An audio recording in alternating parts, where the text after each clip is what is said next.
প্রিয় দর্শক শ্রোতা, যে নারী রমজান মাসে এই ৬টি জিকির করবে তার ভাগ্য আল্লাহ সুবহানাহু ওয়া তাআলা পরিবর্তন করে দিবেন। তার জীবনের সমস্ত গুনাহ আল্লাহ তাআলা মাফ করে দিবেন। রমজান মাস অনেক দামি একটি মাস, রহমত, মাগফিরাত, নাজাতের মাস। বিশেষ করে শেষ দশক হলো শবে কদরের দশক। বলুন না সুবহানাল্লাহ। এই শবে কদর যে রাত সম্পর্কে আল্লাহ তাআলা নিজেই বলেছেন, লাইলাতুল কদরি খায়রুকুম মিন আলফি শাহ, হাজার মাসের চেয়ে শ্রেষ্ঠ রাত হলো শবে কদর। এই গুরুত্বপূর্ণ শেষ দশকে যে নারী এই ৬টি জিকির বেশি বেশি করবে, আল্লাহ সুবহানাহু ওয়া তাআলা তার জীবনের সমস্ত গুনাহগুলো মাফ করে দিবেন। আপনার অভাব অনটন দূর করে দিবেন, আপনার দুশ্চিন্তা পেরেশানি দূর করে দিবেন। আল্লাহ সুবহানাহু ওয়া তাআলা আপনার বিপদ আপদ বালা মুসিবত কষ্টগুলো দূর করে দিবেন। তাহলে অবশ্যই পৃথিবীর সর্বশ্রেষ্ঠ ৬টি জিকির এ রমজান মাসের শেষ দশকে নাজাতের ১০ দিনে বেশি বেশি পাঠ করবেন। এই ৬টি জিকির যদি পাঠ করতে পারেন তাহলে আল্লাহ তাআলা আপনার ভাগ্যকে পরিবর্তন করে দিবেন। বলুন না সুবহানাল্লাহ। মনে রাখবেন, রমজান মাস খুবই দামি একটি মাস। এই রমজান মাসকে পাওয়ার জন্য নবীজি সাল্লাল্লাহু আলাইহি ওয়াসাল্লাম ২ মাস পূর্ব থেকেই আল্লাহ রাব্বুল আলামিনের কাছে দোয়া করতেন। সে রমজান মাস আমাদের কাছ থেকে বিদায় নিয়ে চলে যাইতেছে। জানি না নিজের জীবনের গুনাহগুলো ক্ষমা করতে পারলাম কি পারলাম না, মাফ করে নিতে পারলাম কি পারলাম না। যদি মাফ করে নিতে না পারি, আমাদের চেয়ে হতভাগা কপাল পোড়া পৃথিবীতে আর কেউ থাকবে না। নবীজি সাল্লাল্লাহু আলাইহি ওয়াসাল্লাম বলেছেন, রমজান মাস পেল, নিজের জীবনের গুনাহগুলো মাফ করতে পারলো না, ক্ষমা করতে পারলো না, সে ব্যক্তি ধ্বংস হয়ে যাক। এজন্য আমরা ধ্বংস হতে চাই না। আল্লাহ তাআলা যেন এই রমজান মাসের ওসিলা আমাদের প্রত্যেকের তামাম জিন্দেগির গুনাহগুলো মাফ করে দেয়। বলুন না সুবহানাল্লাহ। প্রিয় দর্শক শ্রোতা, এই রমজান মাসে আমল করলে আল্লাহ তাআলা এমন সওয়াব দান করেন যা অন্য মাসে বহু বছর বহু মাস ইবাদত করার সমান সওয়াব দিয়ে থাকেন। বলুন না সুবহানাল্লাহ। নবীজি বলেছেন, এ রমজান মাসে যে ব্যক্তি দিনের বেলা রোজা রাখবে এবং রাতের বেলা তারাবি নামাজ আদায় করবে, আল্লাহ রাব্বুল আলামিন তার জীবনের পূর্বের গুনাহগুলো মাফ করে দিবেন। আল্লাহ তাআলা তাকে নিষ্পাপ বানিয়ে দিবেন। বলুন না সুবহানাল্লাহ। তাই রমজান মাসে শেষ দশকে নাজাতের ১০ দিনে এই ৬টি জিকির বেশি বেশি করবেন। নবীজি সাল্লাল্লাহু আলাইহি ওয়াসাল্লাম পৃথিবীর শ্রেষ্ঠ ৬টি জিকির ও দোয়া পাঠ করতেন। এই দোয়াগুলো আপনিও বেশি বেশি পাঠ করবেন, আমিও করব। জিকির করলে আল্লাহ সুবহানাহু ওয়া তাআলা খুশি হন। আপনি আল্লাহকে স্মরণ করলে আল্লাহ আপনাকে স্মরণ করেন। বলুন না সুবহানাল্লাহ। আল্লাহ তাআলা বলেছেন, তোমরা আমার জিকির করো, আমি তোমাদের জিকির করব। বলুন না সুবহানাল্লাহ। এই জন্যই আল্লাহ তাআলা ঈমানদারদেরকে নির্দেশ দিয়েছেন, তোমরা বেশি বেশি করে আল্লাহ জিকির করো, আল্লাহ তোমাদের গুনাহগুলো ক্ষমা করে দিবেন। বলুন না সুবহানাল্লাহ। আল্লাহ সুবহানাহু ওয়া তাআলা নৈকট্য অর্জনের জন্য আপনি জিকির করবেন। যে ৬টি জিকিরের কথা বলবো, এই পবিত্র মাহে রমজানের শেষ দশকে এই ৬টি জিকির বেশি বেশি করবেন। উজু থাকলেও আপনি এই জিকিরগুলো করতে পারবেন, উজু না থাকলেও কোনো সমস্যা নেই, এই ৬টি জিকির করতে পারবেন।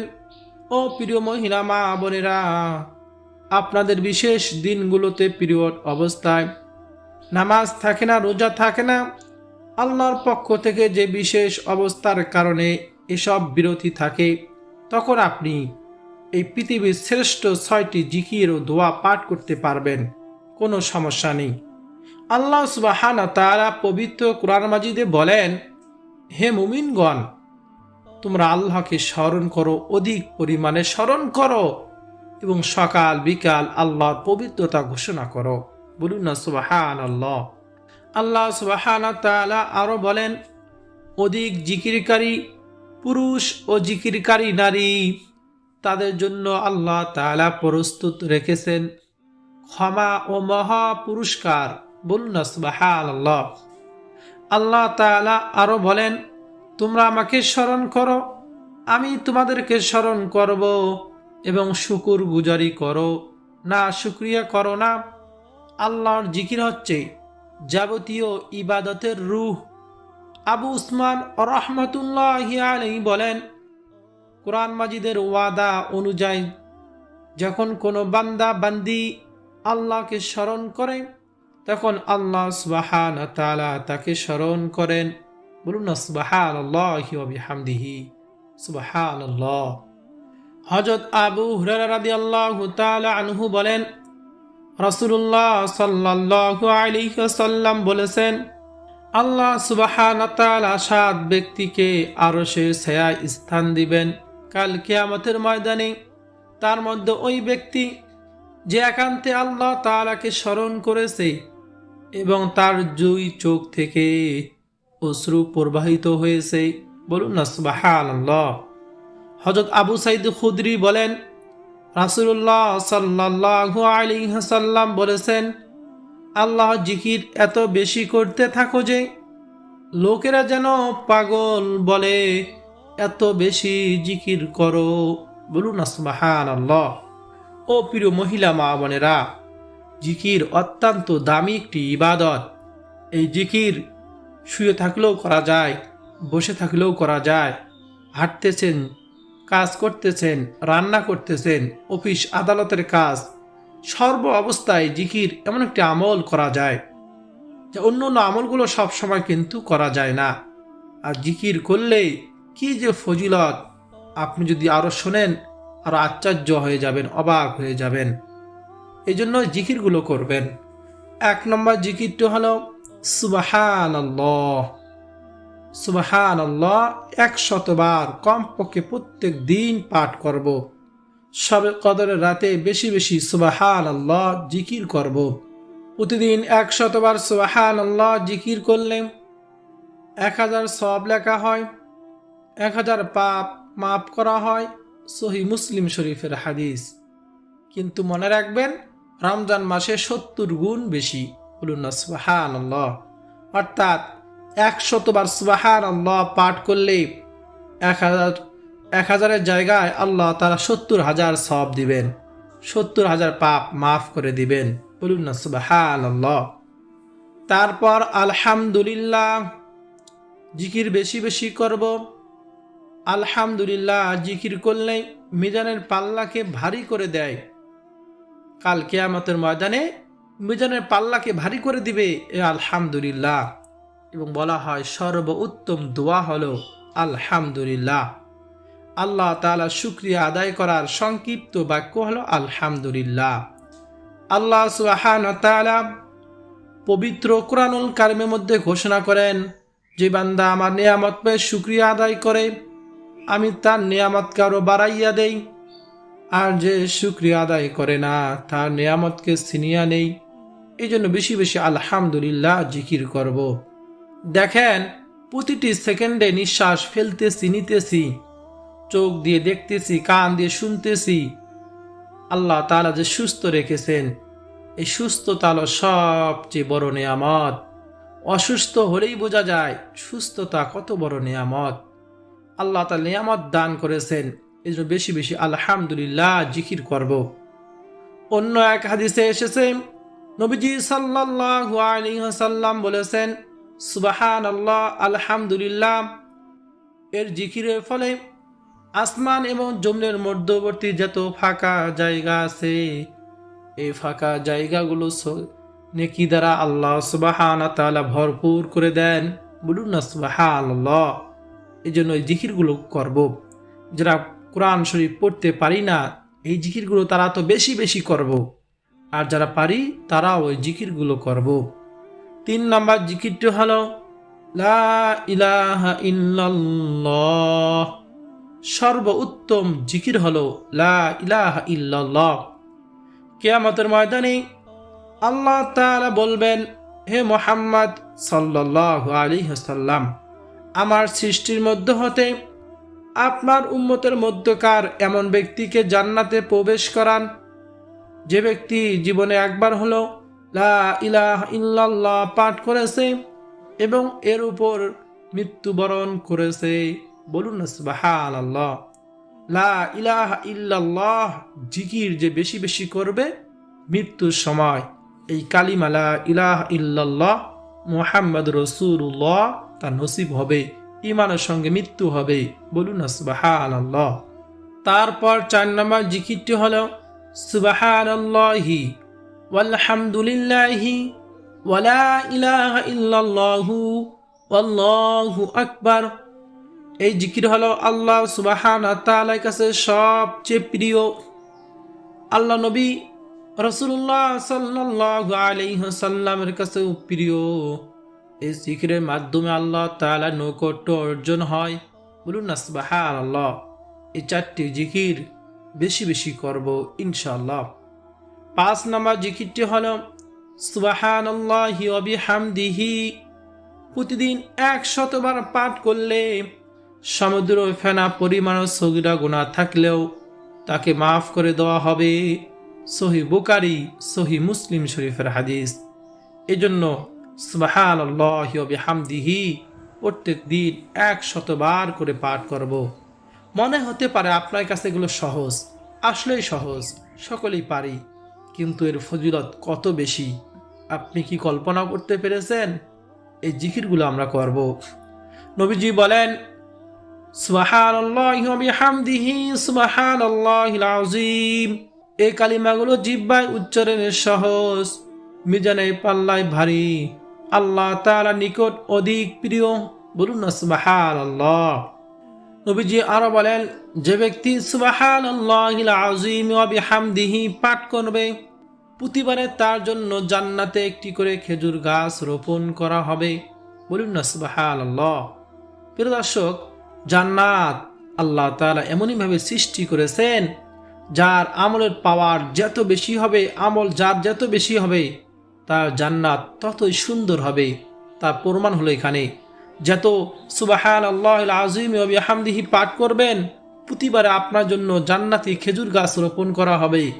দুনিয়াবি খেজুর গাছ নয়, জান্নাতের খেজুর গাছ। আল্লাহ তাআলা আমাদের সবাইকে যেন বেশি বেশি সুবহানাল্লাহিল আযীম ওয়া বিহামদিহি পাঠ করার তৌফিক দান করেন। তারপরে নবীজি সাল্লাল্লাহু আলাইহি ওয়াসাল্লাম বলেন, লা হাওলা ওয়ালা কুওয়াতা ইল্লা বিল্লাহ।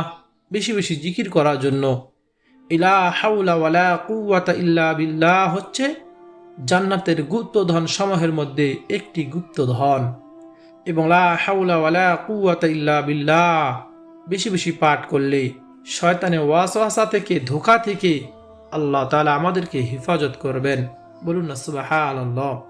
আল্লাহ নবীজি সাল্লাল্লাহু আলাইহি ওয়াসাল্লাম বলেন, সুবহানাল্লাহি ওয়ালহামদুলিল্লাহি ওয়ালা ইলাহা ইল্লাল্লাহু ওয়াল্লাহু আকবার ওয়ালা হাওলা ওয়ালা কুওয়াতা ইল্লা বিল্লাহ।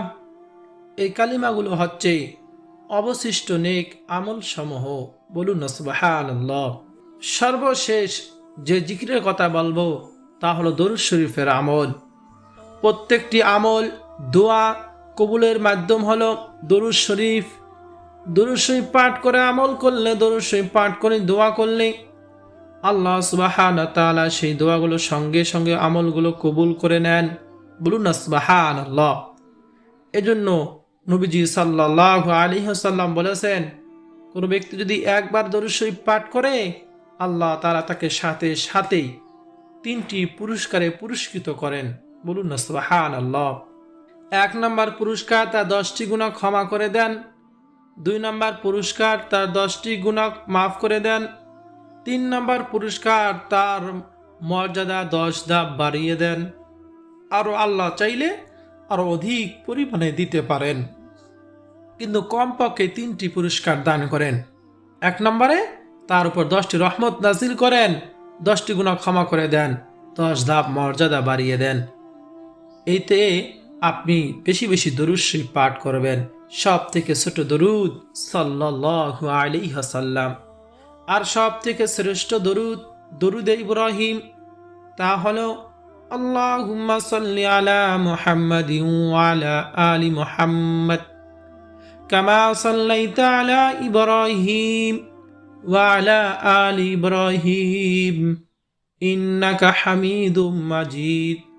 আল্লাহুম্মা বারিক আলা মুহাম্মাদ ওয়া আলা আলি মুহাম্মাদ কামা বারাকতা আলা ইব্রাহিম ওয়া আলা আলি ইব্রাহিম ইন্নাকা হামিদুম মাজিদ।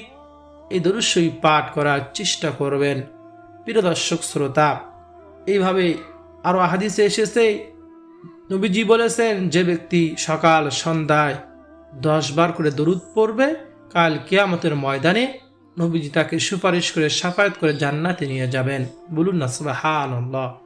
দরুদ শরীফ এমন একটি পরীক্ষিত আমল, আপনি খুব অভাব অনটনের মধ্যে রয়েছেন, বেশি বেশি দরুদ শরীফ পাঠ করুন। আপনার অভাব অনটন আল্লাহ তাআলা মুহূর্তের মধ্যে দূর করে দিবেন। আপনি খুব বিপদের মধ্যে রয়েছেন, মনে হতেছে এই বিপদ থেকে আপনাকে পৃথিবীর কেউ উদ্ধার করতে পারবে না। আল্লাহ তাআলার উপর বিশ্বাস রেখে নবীজির শানে মহাব্বতে দরুদ পাঠ করতে থাকুন। আল্লাহ সুবহানাহু ওয়া তাআলা আপনাকে গায়বী সাহায্যে এই বিপদ থেকে উদ্ধার করবে। একেবারে পরীক্ষিত আমল দুরূদ শরীফের আমল।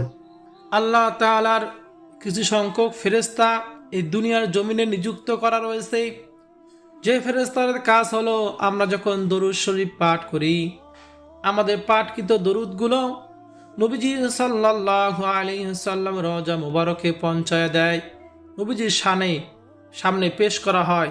নবীজি তখন দেখেন উমুক জেলা থেকে উমুকের ছেলে উমুক আমার উপর দরুদ শরীফ পাঠ করেছে, নবী তার জন্য দোয়া করেন। এই যে নবীর দোয়া পাওয়ার জন্য অবশ্যই বেশি বেশি দরুদ শরীফের আমল করব ইনশাআল্লাহ।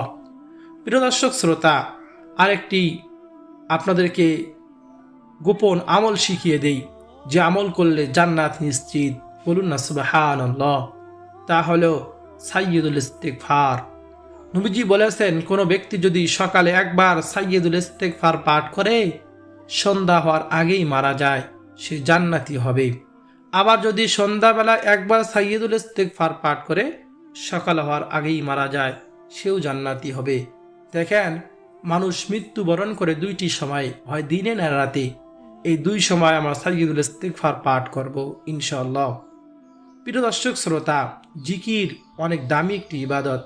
নবীজি বলেছেন, যে কলব আল্লাহ তাআলা জিকির করে সে কলব হলো জীবিত মানুষের মতো, আর যে কলব আল্লাহ তাআলা জিকির করে না সে কলব হলো মৃত মানুষের মতো। সাহাবায়ে কেরাম নবীজিকে জিজ্ঞেস করলেন, ইয়া রাসূলুল্লাহ, কলব আবার কি? নবীজি বলেন, প্রত্যেকটি মানুষের বাম দুধের নিচে 2 আঙ্গুল নিচে একটি গোস্তের টুকরো রয়েছে। সেই গোস্তের টুকরো যদি ভালো হয় পুরো মানুষটাই ভালো হয়ে যায়, সেই গোস্তের টুকরো যদি খারাপ হয়, অপরিষ্কার হয়, অপবিত্র হয়ে যায়, পুরো মানুষটাই খারাপ হয়ে যায়। সাহাবায়ে কেরাম আবার জিজ্ঞেস করেন, ইয়া রাসূলুল্লাহ, সেই গোস্তের টুকরো অপবিত্র খারাপ আবার হয় কিভাবে? নবীজি বলেন, মানুষ যখন একটি গুনাহের কাজ করে এই কলবের মধ্যে একটি দাগ পড়ে যায়। 2টি গুনাহের কাজ করে 2টি দাগ পড়ে। এভাবে গুনাহ করতে করতে এক সময় তার কলবটা অপবিত্র হয়ে যায়, অপরিষ্কার হয়ে যায়। তখন আর নেকের কাজ ভালো লাগে না, পছন্দ হয় না। এরকম গুনাহের কাজ করতে মহব্বত লাগে, ভালোবাসে এবং বেশি বেশি মন চায় গুনাহের কাজ করার জন্য। সাহাবায়ে কিরাম আবার জিজ্ঞেস করেন, ইয়া রাসূলুল্লাহ, ইয়া হাবিবাল্লাহ, এই কলব আবার পরিষ্কার করে কিভাবে? নবীজি বলেন, যখন কোনো মানুষ আল্লাহ তাআলা নামে জিকির করে, এই জিকিরের ধাক্কায় তার কলব পরিষ্কার হতে থাকে, পরিচ্ছন্ন হতে থাকে, পবিত্র হতে থাকে। তখন তার কলবে আর শয়তান বসে থাকতে পারে না। একবার যদি কোনো মানুষের কলব পরিষ্কার হয়ে যায়, সে চাইলেও আর গুনাহের কাজ করতে পারে না, তার নেকির কাজ করতে ভালো লাগে। এই জন্য জিকির বেশি বেশি করা দরকার, কলবকে পরিষ্কার করার জন্য। যখন আমাদের কলব পরিষ্কার হয়ে যাবে, আমরা যদি চাই নামাজ ছাড়তে পারবো না। আমরা যদি চাই গুনাহের কাজ করতে, গুনাহের কাজ আমাদের দ্বারা হবে না। আমাদের বিবেক কলবকে বাধা দিবে। মনে রাখবেন, এই কলব আমাদের সম্পূর্ণ শরীর নিয়ন্ত্রণ করে। এই কলবকে পরিষ্কার করার জন্য, পবিত্র করার জন্য আমাদের জিকির করতে হবে। জিকির বেশি বেশি করলে আল্লাহ সুবহানাহু ওয়া তাআলা আমাদের কলবকে পরিষ্কার করে দিবেন, আল্লাহ তাআলা নৈকট্য অর্জন হবে। এই জন্য পবিত্র মাহে রমজান মাস এই শেষ দশকে চলে এসেছি। বেশি বেশি এই 6টি জিকির আমরা করব। দিনে কি রাতে কি সর্বদা সব সময় যখনই স্মরণ হবে জিকির করব। বিশেষ করে শবে কদরের রাতে 2 রাকাত 4 রাকাত 6 রাকাত নামাজ পড়ার পর এই জিকিরগুলো করে দরুদ শরীফ ইস্তেগফার পাঠ করে আল্লাহ সুবহানাহু ওয়া তাআলার কাছে চোখের পানি ছেড়ে দিয়ে দোয়া করব, ক্ষমা চাইব। শবে কদর অনেক দামি একটি রাত। প্রিয় দর্শক, অবহেলা আমরা করব না ইনশাআল্লাহ। আল্লাহ সুবহানাহু ওয়া তাআলা আমাদের সকলকে, আমাদের প্রত্যেকের তামান জিন্দিগির গুনাহগুলো মাফ করে দিন। সামনে জিন্দিগি, গুনাহমুক্ত জিন্দিগি দান করুন এবং আল্লাহ তাআলার হুকুম, নবীজির সুন্নত অনুযায়ী চলার তৌফিক দান করুন। আমিন। প্রিয় দর্শক শ্রোতা, ভিডিওটি যদি আপনার কাছে ভালো লাগে, আপনার উপকার হয়, অবশ্যই লাইক দিবেন। কমেন্টে আমিন লিখে আমার দোয়ার সঙ্গে শরীক থাকবেন। চ্যানেলটি সাবস্ক্রাইব করে পাশে থাকা বেল বাটনটি অন করে রাখবেন। ভিডিওটি শেয়ার করে দিবেন, যাতে সকলে শিখতে পারে, আমল করতে পারে, এই বিষয়গুলো জানতে পারে। আল্লাহ সুবহানাহু ওয়া তাআলা আমাদের সকলকে সে তৌফিক দান করুন। আমিন।